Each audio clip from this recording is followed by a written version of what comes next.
देखते हैं आखिर अभी और क्या क्या देखना बाकी है, क्योंकि ये कहीं रुकने वाला नहीं है। ना तो हिंदुस्तान के लोग मानेंगे, ना पाकिस्तान के लोग मानेंगे। गलतियां अपनी ही हैं, तो हम दूसरे को ज़्यादा कुछ बोल नहीं सकते हैं, लेकिन हाँ इतना बोल सकते हैं। नमस्कार दोस्तों, स्वागत है आप सभी का मेरे चैनल पे। और आज मैंने अपनी लाइव में भी बोला है और वीडियो बनाकर भी डाला है कि अब मैं गुलाम हैदर के बच्चों के बारे में जिस तरह पहले आवाज़ उठा रही थी उस तरह आवाज़ नहीं उठाऊंगी। और वो बात अलग है कि सीमा हैदर हमारे देश में है तो हम उसके लिए वीडियो बनाएंगे, और मतलब थोड़ा सा पैटर्न मेरा चेंज हो जाएगा वीडियो बनाने के लिए, क्योंकि जो कुछ हो रहा है वो सही नहीं हो रहा है। मैं अपने देश के लोगों को कहना चाहूँगी कि आप लोगों ने शुरुआत की गाली गलौज की, और पाकिस्तानियों ने बहुत हद तक बर्दाश्त भी किया, लेकिन आप लोग रुके नहीं। उसका रिएक्शन ये हुआ, आज बातें यहाँ तक पहुँच गई हैं कि किसी की फैमिली, किसी के बच्चों, किसी के धर्म, बेजुबान जानवर हमारी गौ माता, उनके साथ ऑनलाइन रेप जैसी बातें हो रही। यहाँ तक कि ये भी कहा गया हम गीता के बारे में बात करेंगे। लेकिन इसमें सोचने वाली बात है कि आखिर ये बातें यहाँ तक पहुँची कैसे। इसका बहुत बड़ा रीज़न ये है कि लोगों ने अपना चेहरा चमकाने के लिए बहुत उलझुल हरकतें की। जो मुद्दा था उस मुद्दे से हटकर अलग बातें होने लगी। इन्हीं सब बातों के चलते मोमिन सर को भी जलील होना पड़ा। कहने का मतलब ये है कि हमने खुद उन्हें मौका दिया है ये सब कहने और करने के लिए। लेकिन मैंने अपने वीडियो में कई बार ये बोला कि क्या गाली गलौज करने से सब कुछ सही हो जाएगा, गुलाम हैदर के बच्चे मिल जाएंगे। लोग कहते हैं गाली गलौज करने से केस खराब हो गया है।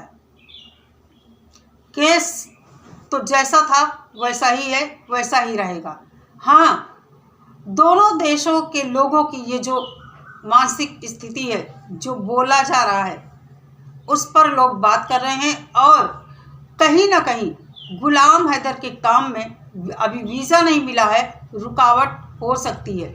इसलिए ज़्यादा फर्ज बनता है पाकिस्तानियों का कि आप लोग ऐसा कोई काम ना करें। मैं बार बार बोलती हूँ, मैं कहती हूँ बर्दाश्त नहीं हो रहा। देखिए, वो सीमा के चहेते हैं, वो तो ये चाहेंगे किसी तरह गुलाम हैदर का काम बिगड़े, तो क्यों मौका दे रहे हो।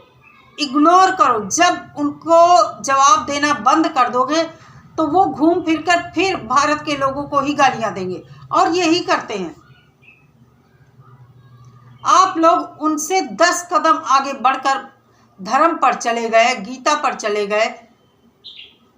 मुझे नहीं पता, क्योंकि मैं इन सब चैनलों को रोज नहीं देखती हूँ। कभी कभार सामने अगर आ गई चीज़ें तो देख लिया थोड़ा बहुत, और जहाँ मैंने एक गाली सुनी तुरंत मैं बंद कर देती हूँ। बहुत हाथ रहा हमारे देश की बहनों का, जो वहाँ जा जाकर अपनी ऐसी की तैसी करवा रही हैं। क्यों भाई करवा रही हो बार बार। आखिर ये सब हो रहा क्या अच्छा लग रहा है। जो एक मुद्दा चला था गुलाम हैदर सीमा हैदर केस वाला, बच्चों की बात उठी थी, उन सबको छोड़कर आगे बात लड़ाई गाली गलौज तक पहुंची, और अपनी पर्सनल खुन्नस निकालने के लिए एक दूसरे की फैमिली तक गए, माँ बहनों तक गए, धर्म तक गए, और आज सभी को एक साथ शामिल किया गया, जिससे मन हट गया है कि अब हम इस मुद्दे पर ज़्यादा बात नहीं करेंगे। सुबह भी रात में भी मैंने यही वीडियो डाला था, क्योंकि मन आहत है मेरा बहुत, और बार बार वही बातें दिमाग में गूंज रही हैं, इसलिए वीडियो में बार बार यही चीज़ें रिपीट हो रही हैं। देखिए, भगोड़ी तो हमारे देश में बैठी, वो तो जलील औरत है, बेशरम औरत है, बेशरम औरत है। उसको थोड़ी सी भी हया शर्म नहीं है। सनातनी खुद को बताती है, क्या है, एक गुण है सनातनियों का, कहीं से भी नहीं लगती है। लोगों ने कहा मोमिन सर ने केस छोड़ दिया है। बहुत सारी अफवाहें हम सुनते हैं, कहीं मोमिन सर ने केस नहीं छोड़ा है। इस बीच गुलाम हैदर ने कुछ कागज़ों पर साइन भी किए हैं और मुझे लगता है वो वीसी को लेकर हैं। और जैसा कि सुना जा रहा है गुलाम हैदर नवंबर में शायद 9 तारीख के बाद आएगा।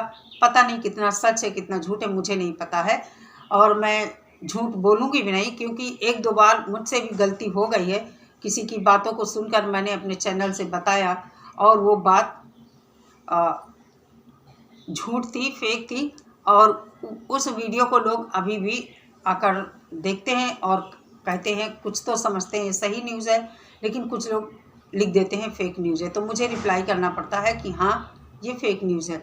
मैं नहीं चाहती हूँ कि किसी तरह का लड़ाई झगड़ा हो, शांति से अपनी बात करो। और सीमा हैदर की तो जो दुर्गति बदी है वो हम सब देखेंगे।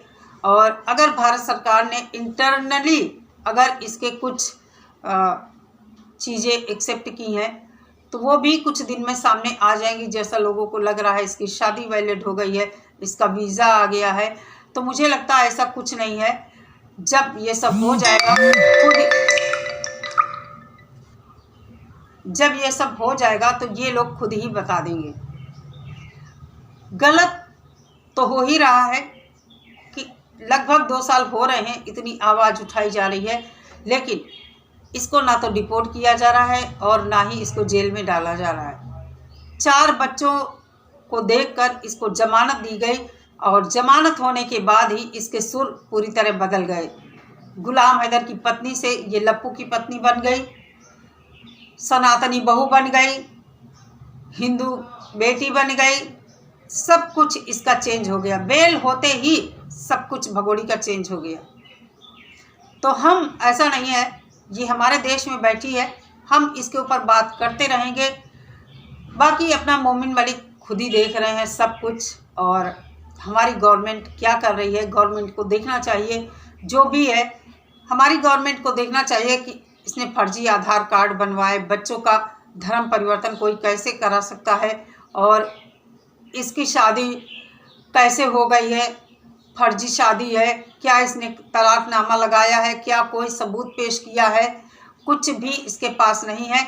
ना तो ये कोर्ट जा रही है नोटिस मिलने के बावजूद। तो आखिर सोचने पर पब्लिक मजबूर है कि ये है क्या। इन सब चीज़ों के बारे में जानकारी होनी चाहिए पब्लिक को, क्योंकि अगर ये सोशल मीडिया पर ना होती तो कोई सवाल ऐसे नहीं उठाता। फिर तो जो होता वो कोई जान ही ना पाता क्या हो रहा क्या नहीं हो रहा है। जब कभी न्यूज़ में कुछ आता तभी सब लोग जान पाते, लेकिन ये सोशल मीडिया पर है इसलिए लोग इसके खिलाफ आवाज़ उठा रहे हैं। बाकी हमारे देश में कितने रोहिंग्यास भरे हैं, कितने लोग पड़े हैं, उनके बारे में कोई बात नहीं करता, क्योंकि वो सोशल मीडिया पर नहीं है।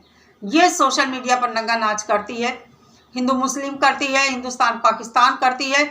और इसी की वजह से आज स्थिति यह है कि दोनों देशों के लोग एक दूसरे के परिवारों को गाली दे रहे हैं, धर्म मजहब को गाली दे रहे हैं, देवी देवताओं को गाली दे रहे हैं, पवित्र पुस्तकों की बेइज्जती कर रहे हैं, जो कि निहायत गलत है। सरकार को बहुत जल्द इन सब चीज़ों पर संज्ञान लेना चाहिए। तो दोस्तों देखते हैं आखिर अभी और क्या क्या देखना बाकी है, क्योंकि ये कहीं रुकने वाला नहीं है। ना तो हिंदुस्तान के लोग मानेंगे ना पाकिस्तान के लोग मानेंगे। गलतियां अपनी ही हैं तो हम दूसरे को ज़्यादा कुछ बोल नहीं सकते हैं, लेकिन हाँ इतना बोल सकते हैं कि जो कर रहे हो, जिस ढंग से कर रहे हो, सभी को शामिल मत करो। नाम लेकर जिसने जो कहा है खुल कर बोलो, खुल कर बोलो। जिसने नाम ले मतलब जिसने कहा है तुम्हें खुल कर नाम लेकर बोलो, और सभी को शामिल करना ये सही नहीं है। चलिए दोस्तों आज की वीडियो में इतना ही, और देखती हूँ अगली वीडियो किस टॉपिक पर होगी। तो आप लोग मेरी दूसरे टॉपिक पर भी वीडियो देखा करिए, क्योंकि मैं वीडियो बनाती हूँ केवल इस भगोड़ी के ही वीडियो देखे जाते हैं, तो मजबूर होकर हम लोगों को बनाना पड़ता है। दूसरे टॉपिक पर भी वीडियो देखें, क्योंकि आप लोग भी समाज का एक हिस्सा हैं और गलत चीज़ें होते हुए समाज में हम देख नहीं सकते हैं। तो ख्याल रखिए सभी लोग अपना। बहुत जल्द मिलेंगे नई वीडियो के साथ। नमस्कार।